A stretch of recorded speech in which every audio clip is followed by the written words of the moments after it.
क्या अब पढ़ाई के रास्ते की दूरी नहीं बनेगी रुकावट? क्या मेधावी बेटियों को सच में मिलेगी free scooty? Uttar Pradesh budget 2026 में एक बड़ी घोषणा ने हजारों छात्राओं और उनके परिवारों का ध्यान अपनी ओर खींच लिया है। आइए जानते हैं क्या है रानी लक्ष्मीबाई स्कूटी योजना, कौन कर सकता है आवेदन और कैसे मिल सकता है इसका लाभ। लखनऊ से आई इस घोषणा के मुताबिक योगी सरकार ने उच्च शिक्षा प्राप्त कर रही मेधावी छात्रों के लिए 400 करोड़ रुपए का प्रावधान किया है। इस योजना का मकसद साफ है, पढ़ाई के रास्ते में दूरी और संसाधनों की कमी अब बाधा न बने। सरकार का मानना है कि ग्रामीण और दूर दराज के इलाकों में रहने वाली बेटियों को कॉलेज पहुंचने के लिए लंबी दूरी तय करनी पड़ती है। कई बार परिवहन की कमी और सुरक्षा कारणों से पढ़ाई बीच में ही छूट जाती है। रानी लक्ष्मीबाई स्कूटी योजना इसी समस्या के लिए समाधान है। अब सवाल ये है, किसे मिलेगा इसका फायदा? इस योजना का लाभ उत्तर प्रदेश की मेधावी छात्राओं को मिलेगा। पात्रता की मुख्य शर्तें हैं कि छात्रा उत्तर प्रदेश की मूल निवासी होनी चाहिए, किसी सरकारी कॉलेज या विश्वविद्यालय में नामांकित हो, ग्रेजुएशन या पोस्ट ग्रेजुएशन स्तर पर अच्छा प्रदर्शन किया हो। चयन मेरिट लिस्ट के आधार पर होगा। कुछ रिपोर्ट्स के अनुसार सरकार या तो पूरी स्कूटी उपलब्ध कराएगी या फिर एक निश्चित सब्सिडी राशि सीधे छात्रों के बैंक खाते में ट्रांसफर की जाएगी।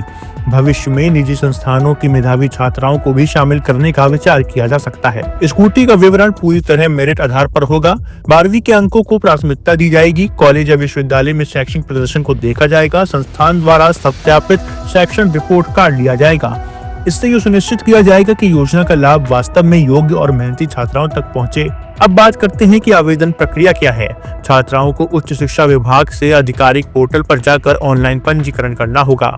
आवेदन के समय इन दस्तावेजों की आवश्यकता होगी: आधार कार्ड, निवास प्रमाण पत्र, मार्कशीट, आयु प्रमाण पत्र और बैंक की पासबुक। आवेदन के बाद मेरिट सूची जारी की जाएगी और पात्र छात्र छात्राओं को स्कूटी या सब्सिडी का लाभ दिया जाएगा। बजट 2026 में 400 करोड़ रुपए का प्रावधान ये संकेत देता है कि सरकार इस योजना को बड़े स्तर पर लागू करना चाहती है। यदि चयन प्रक्रिया पारदर्शी रही और विवरण समय पर हुआ तो यह योजना हजारों छात्रों के लिए शिक्षा का मजबूत सहारा बन सकती है। जमीनी स्तर पर देखें तो परिवहन की समस्या कई छात्राओं के लिए कॉलेज छोड़ने की बड़ी वजह रही है। खासकर ग्रामीण क्षेत्रों में सार्वजनिक परिवहन की कमी और सुरक्षा चिंताएं गंभीर मुद्दे हैं। अगर ये योजना प्रभावी ढंग से लागू होती है तो इससे न केवल ड्रॉप आउट रेट कम हो सकता है बल्कि महिलाओं की आत्मनिर्भरता, आत्मविश्वास और रोजगार के अवसर भी बढ़ सकते हैं। क्या आपको लगता है ये योजना सच में बेटियों के भविष्य को नई रफ्तार दे पाएगी? अपनी राय कमेंट में जरूर बताएं। ऐसे ही महत्वपूर्ण सरकारी योजनाओं और अपडेट के लिए चैनल को सब्सक्राइब करें। शर्मा क्यों रहा है? दीदी कितनी शाय है ना? वो तो है। दीदी अपने हर बॉयफ्रेंड से ऐसी ही शर्माती है। प्रिया गोल्ड CNC, मीठे में नमकीन का ट्विस्ट।